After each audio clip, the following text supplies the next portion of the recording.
میں اللہ پہ قربان جاؤں صدقے جاؤں کہ اس نے بھی توبہ کا دروازہ ایسا کھلا رکھا ہے، نہ کوئی عدد کی قید ہے، نہ کوئی عمر کی قید ہے، نہ یہ کہتا ہے 1000 دفعہ توڑ دی تو پھر قبول نہ ہوگی، نہ یہ کہتا ہے 60 سال عمر گزر گئی تو پھر توبہ قبول نہ ہوگی، بلکہ کہتا ہے ما لم یغرغر، جب تک تیرے گلے کا سانس باقی ہے تیری توبہ کا انتظار رہے گا۔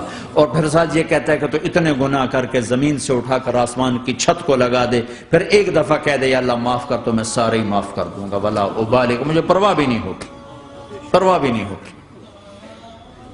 میرا ایک شاگرد ہے کراچی میں، اس کے مسجد کے ساتھ ایک عورت تھی، وہ لڑکیاں سپلائی کرتی تھی، کس قدر بدترین کام۔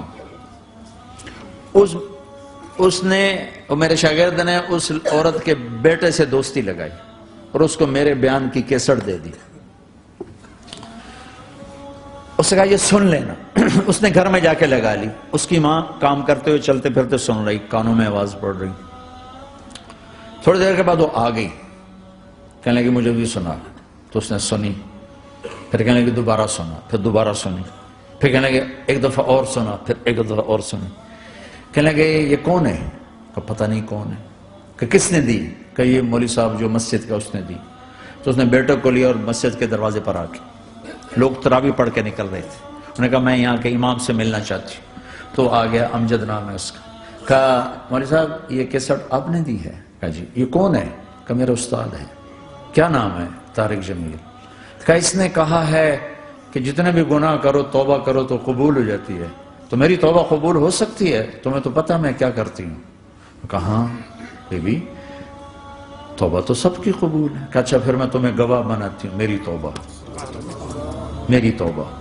اور اگلے دن مسجد میں آنا شروع کر دی تراویح میں، اور دعا کرے یا اللہ اگر میری توبہ قبول ہے تو مجھے اٹھا لے، اگر میری توبہ قبول ہے تو مجھے اٹھا دے، اگر میری توبہ قبول ہے تو زور زور سے دعا کرتی۔ عورتوں کے اس میں جدھر عورتیں نماز پڑھتی تھی، 29 کی رات سجدے میں اللہ نے اس کو موت دے دی۔ ساری زندگی لڑکیاں سپلائی کی اور موت آئی رابعہ بصری جیسی۔ توبہ ایسی چیز۔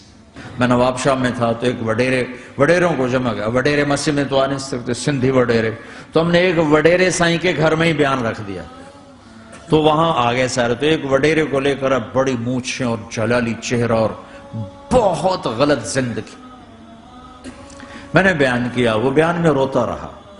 جب میں نے کہا ہاں بھائی توبہ، میں ہر بیان میں یہ کرتا ہوں کوشش، شاید کوئی ایک آدمی میرے ذریعے سے توبہ کر جائے تو میری بخشش کا سامان بن جائے، تو اس نے زور سے کہا اللہ سائیں توبہ، اللہ سائیں توبہ، اللہ سائیں توبہ۔ ساری زندگی کی غفلتیں تھیں۔ گھر گیا اور یہ ظہر پہ بیان ختم ہوا ہے اور مغرب پہ اس کی موت واقع ہو گئی۔